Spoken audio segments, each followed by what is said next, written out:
Muy buenas noches, queridos hermanos. Que el Señor les bendiga ricamente a cada familia del Centro Familiar Cristiano. Nuevamente nos reunimos para estudiar la palabra del Señor y deseamos que Él nos ayude como cristianos y como sus hijos a poder vivir una vida en abundancia, tal como el Señor nos enseñó y nos prometió que lo podíamos vivir si permanecíamos en Él. El tema que nos ocupa en esta noche es la vida victoriosa. Hemos estado considerando la semana pasada la vida fructífera y hemos visto que necesitamos tener un corazón receptivo a la palabra del Señor para que esa palabra nos haga fructificar. En esta noche vamos a ver cómo podemos tener una vida victoriosa y cómo el Señor ha hecho una obra y ha planificado la manera en que sus hijos pueden experimentar de veras lo que es ser un vencedor en Él. Vamos a abrir nuestras Biblias y lo vamos a hacer en la carta del apóstol San Pablo a los Colosenses, capítulo número 2. Vamos a leer el verso número 6. ¿Qué nos dice? Por tanto, de la manera que habéis recibido al Señor, andad en Él. Vamos a leerlo nuevamente. Por tanto, de la manera que habéis recibido al Señor, andad en Él. Así que vamos a comenzar explicando este versículo.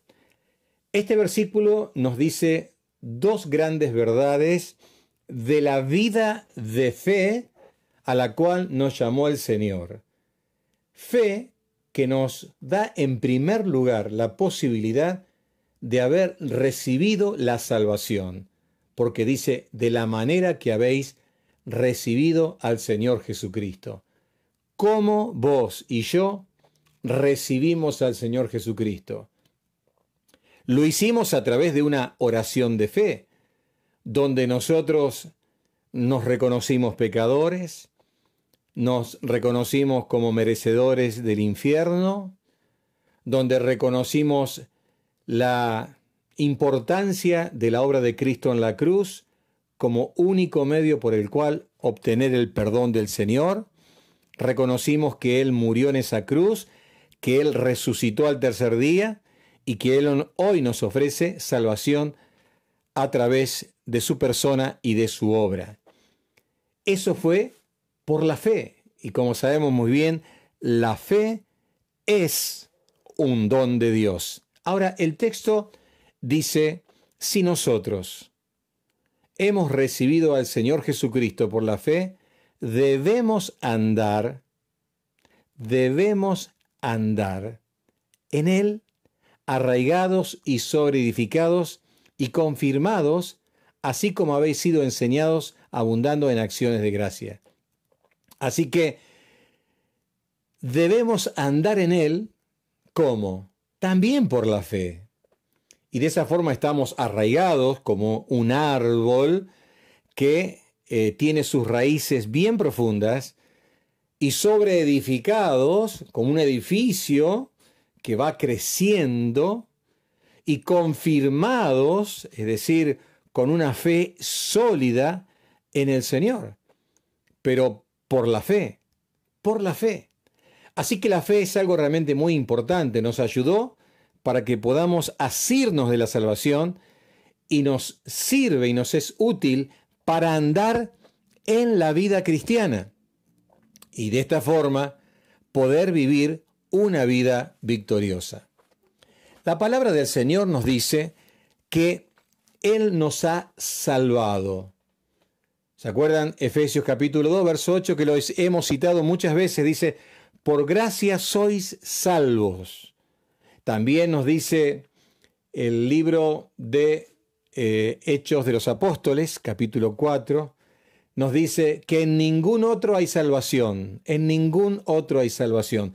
No hay otro nombre debajo del cielo dado a los hombres en el cual podamos ser salvos. Y la verdad que la salvación del Señor es una salvación total e íntegra. Tiene tres aspectos importantes.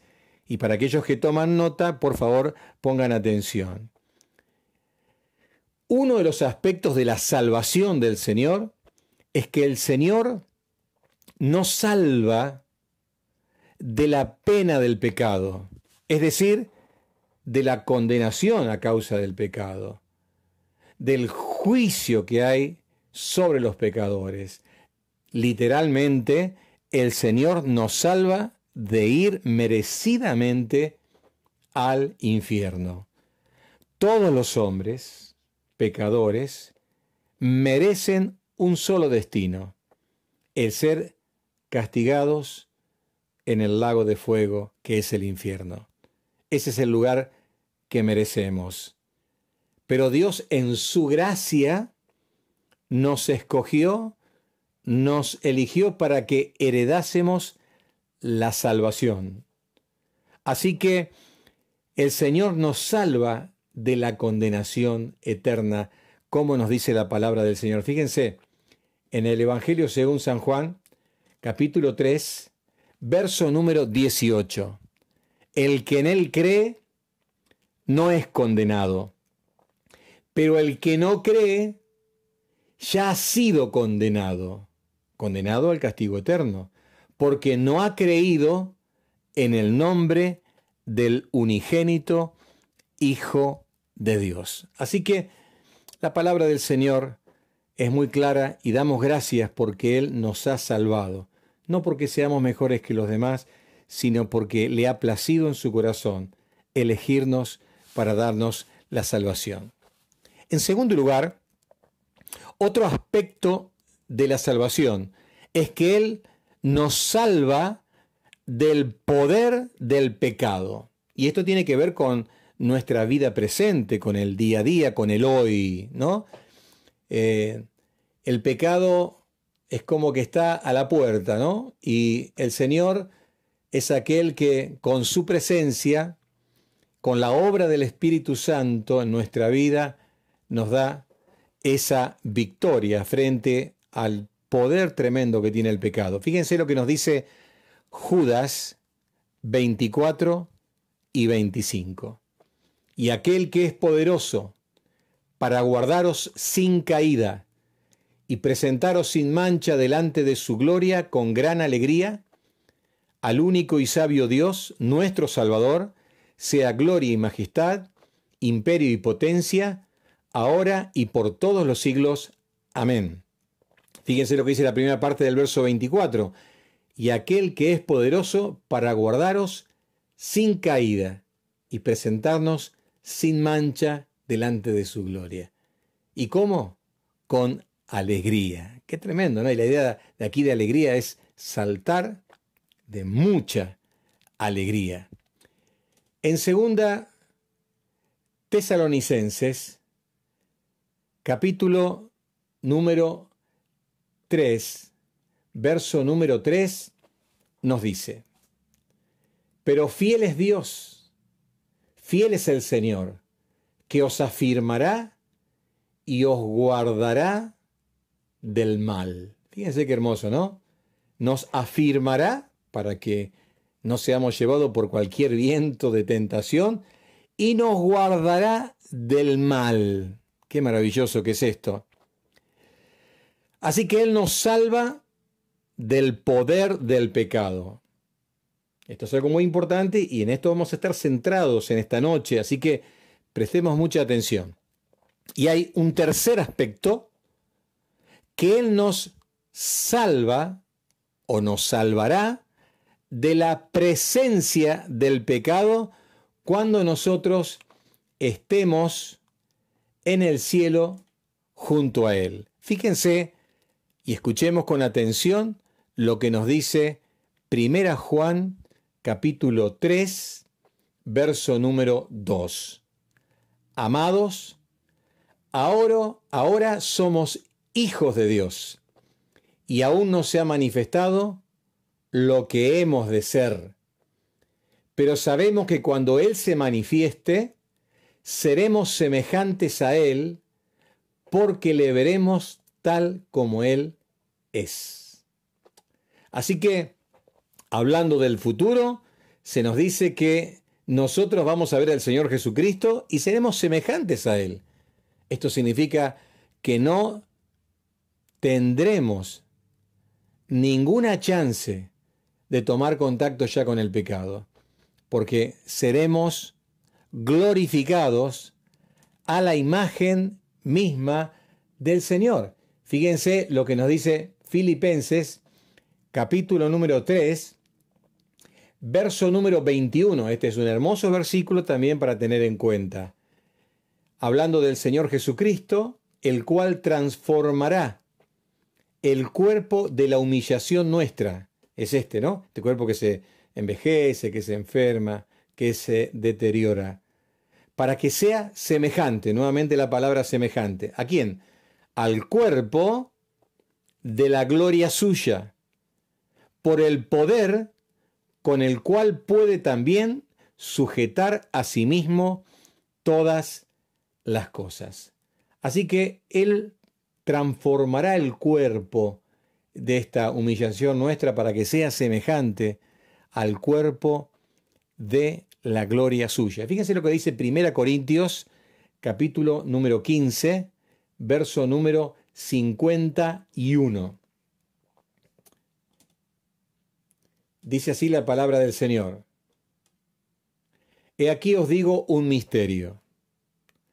No todos dormiremos, es decir, no todos moriremos, pero todos seremos transformados. En un momento, en un abrir y cerrar de ojos, a la final trompeta, porque se tocará la trompeta y los muertos en Cristo resucitarán incorruptibles y nosotros seremos transformados. Fíjense, ¿no? Por un lado dice que no todos dormiremos, pero todos, los que estén vivos cuando venga Jesús y los que estén en los sepulcros, todos serán transformados en un abrir y cerrar de ojos.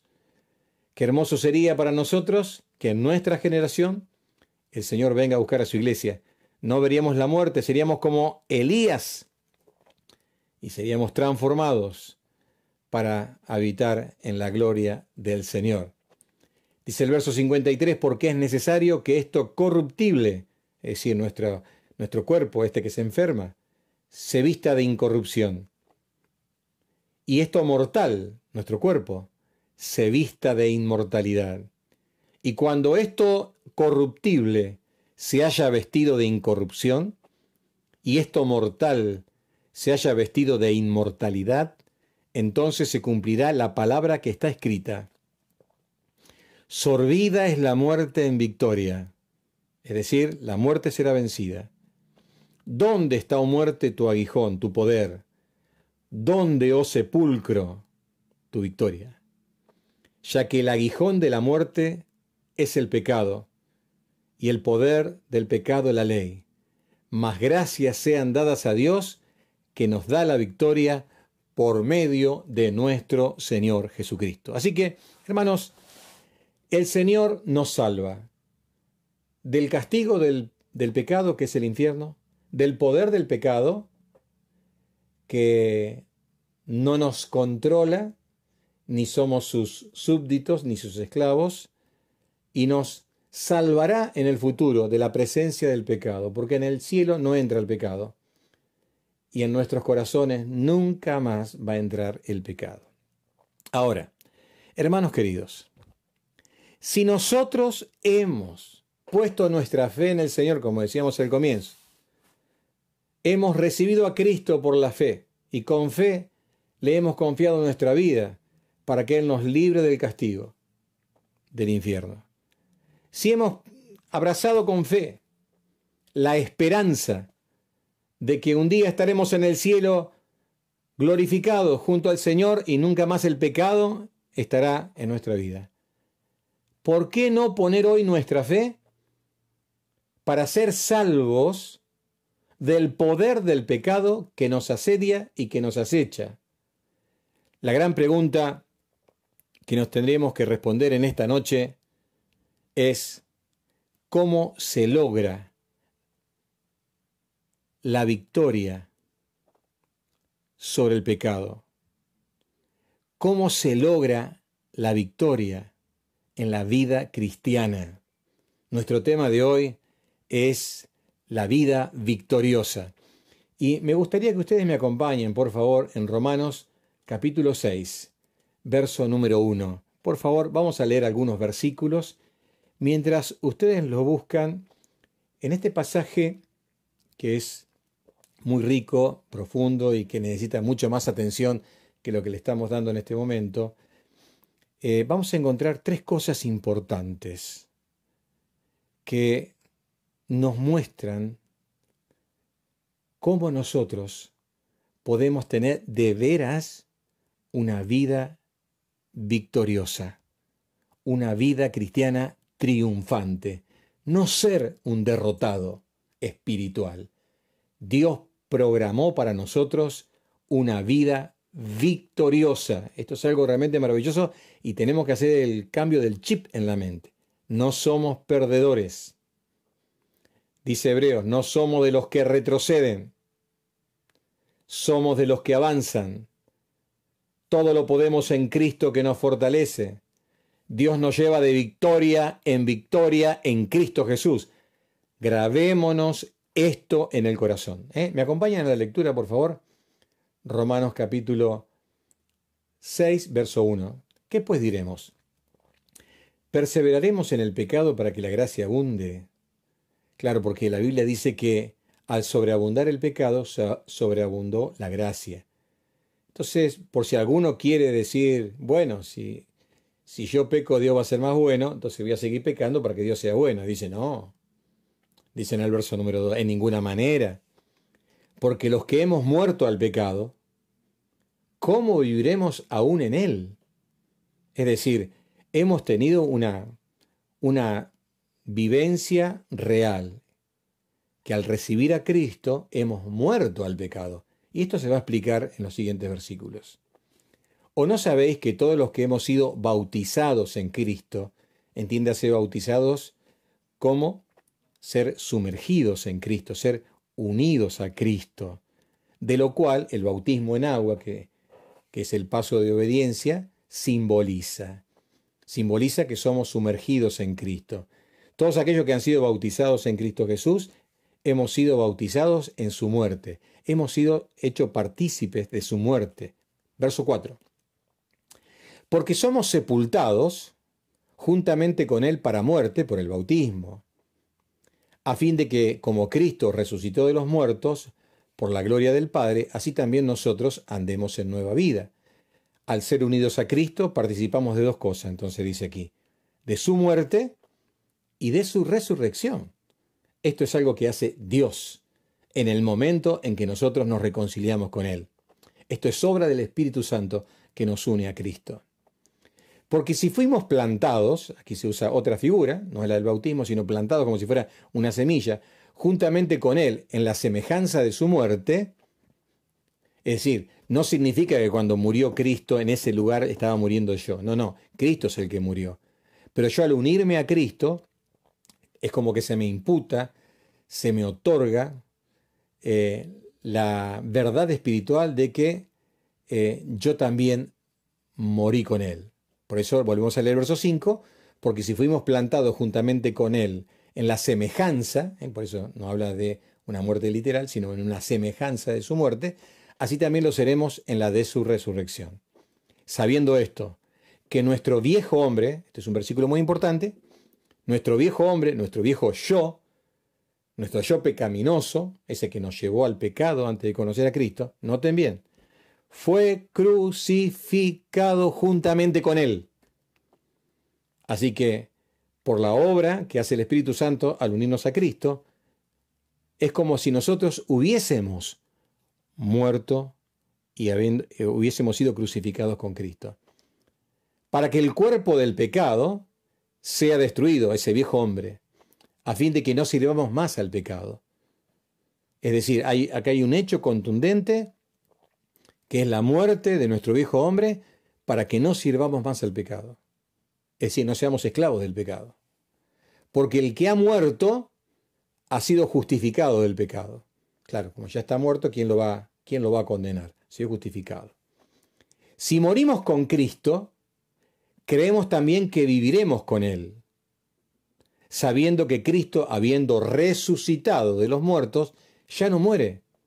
La muerte no se enseñorea más de Él, porque en cuanto murió, al pecado murió, ¿cuántas veces?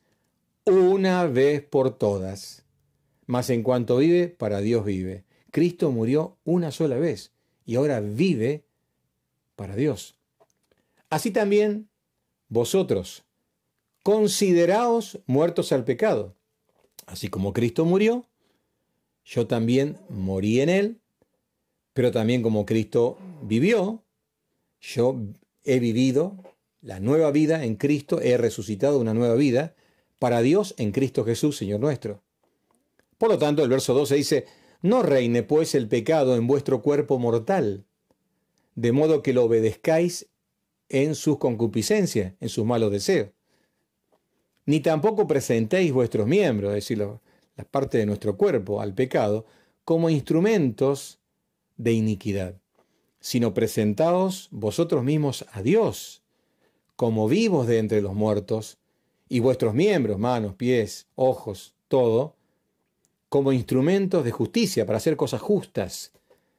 Porque el pecado, noten bien, no se enseñoreará de vosotros, pues no estamos bajo la ley, sino bajo la gracia. ¿Qué pues? ¿Pecaremos porque no estamos bajo la ley, sino bajo la gracia? En ninguna manera. ¿No sabéis que si os sometéis a alguien como esclavos para obedecerle, sois esclavos de aquel a quien obedecéis, sea del pecado para muerte o sea de la obediencia para justicia? En estos últimos minutitos, déjame decirte tres cosas básicas. En primer lugar, debes saber algo. Y lo que tenés que saber, que es muy importante, porque no hay que ser ignorante, el que ignora tiene los ojos tapados para ver una gran verdad que le puede cambiar la vida. Lo que tenés que saber, lo dice el verso 6, sabiendo, así empieza, sabiendo esto, que nuestro viejo hombre fue crucificado juntamente con él, para que el cuerpo del pecado sea destruido, a fin de que no sirvamos más al pecado. Mi hermano, grábate esto en la cabeza, en tu corazón, profundamente grábalo. Tu viejo hombre, tu yo que te llevó a vivir de espaldas a Dios, fue crucificado con Cristo. Esto se te aplicó en el momento en que te convertiste. Cuando te arrepentiste de tus pecados y creíste en Cristo, el Espíritu Santo te unió a Cristo. De tal manera que si Cristo murió, vos moriste con Cristo. Se te aplica el beneficio de la muerte de Cristo. Y así como su cuerpo murió una sola vez, tu cuerpo de pecado, tu viejo hombre, fue históricamente crucificado y fue muerto para que no sirvas más al pecado. Esto es algo realmente importante, porque esto significa que aquello que nos esclavizaba para hacer lo malo y que nos instaba a desobedecer a Dios, ya no está más, porque fue crucificado, está muerto. Y si Cristo murió una sola vez, en esa sola vez también, Él dejó inoperante, le quitó la capacidad de control sobre nuestra vida al pecado, a esa vieja naturaleza pecaminosa. Esto es lo que nos dice el pasaje. La segunda cosa que es importante tener en cuenta es lo que dice el verso número 11. Así también vosotros consideraos muertos al pecado, pero vivos para Dios en Cristo Jesús, Señor nuestro. Tenemos que saber que nuestro yo, nuestra vieja naturaleza, nuestro viejo hombre, fue crucificado. Por lo tanto, tenemos que considerarnos muertos. Y cuando hay que considerarse como muertos al pecado, No significa que tenemos que hacer un lavado de cerebro y decir, estoy muerto, estoy muerto, estoy muerto, estoy muerto. No, porque es un hecho real, un hecho que tiene efectos en nuestra vida tangibles. No es que Cristo solamente nos libró del infierno, sino que hoy nos capacita a través de su sacrificio en la cruz a ser vencedores sobre el pecado y a no reproducir la conducta que antes teníamos lejos de Dios. Por supuesto, nosotros tenemos un montón de patrones pecaminosos, tenemos un montón de patrones mentales, hemos aprendido hábitos pecaminosos, pensamientos, ideas erróneas, pecaminosas. Nuestra carne, nuestro cuerpo nos pide el pecado. Por eso Pablo decía, 1 Corintios capítulo 9, él decía, golpeo mi cuerpo y lo pongo en servidumbre. No sea que habiendo sido un heraldo, una persona importante como siervo del Señor, venga a ser descalificado. Veía, y en el capítulo 7 de Romanos, que es el próximo capítulo, él dice, una cosa sé, en mi carne no mora el bien. Nuestra carne, nuestro cuerpo nos juega en contra, pero debemos considerarnos. ¿Sí? Cuando hablamos de considerar, es como que hablamos de un convencimiento interno, como que nosotros estamos seguros de que algo es así. Es como cuando decimos, considero que la comida está lista, está a punto. Considero que la sal está a punto. Considero que rendí bien este examen. Es como una certeza interna. Hermanos, tenemos que tener la certeza interna de que hemos muerto al pecado con Cristo el día en que el Señor fue crucificado. Esto se nos adhiere, se nos imputa desde el día de nuestra conversión. Y lo último es que tenemos que presentar, no solamente saber, considerar, sino que tenemos que presentar. Verso 13, ni tampoco presentéis vuestros miembros al pecado como instrumentos de iniquidad, sino presentaros vosotros mismos a Dios como vivos de entre los muertos y vuestros miembros a Dios como instrumento de justicia. Hermanos, este cuerpo que lo usamos para el pecado, para pensar cosas indebidas, para hacer cosas indebidas, ahora dice, nosotros no podemos vivir como antes. Este cuerpo se lo tenemos que presentar a Dios, como dice Romanos 12:1, presentar vuestros cuerpos en sacrificio vivo, presentarlo nosotros mismos a Dios como vivo de entre los muertos. Señor, yo ahora he muerto a esta vieja vida, tengo una nueva vida de resurrección, una nueva vida que Cristo me ha dado. Yo quiero consagrar mi cuerpo, mi ser con el cual me muevo en este mundo, para que sean instrumento de justicia, para hacer cosas justas que realmente te agraden a ti. Así que, hermanos, somos llamados a vivir una vida victoriosa, gracias a la obra que nuestro Señor Jesucristo hizo en la cruz. Él venció y destruyó el poder del pecado y también destruyó a nuestro viejo hombre. Ahora tenemos una nueva vida. Y si Cristo resucitó, nosotros también hemos resucitado a una nueva vida. No podemos volver a la vida de antes. El Señor diseñó en nosotros una nueva vida que se ajusta a todas las demandas que Él tiene para sus hijos. Que Dios bendiga su palabra y nos permita vivir una vida en victoria.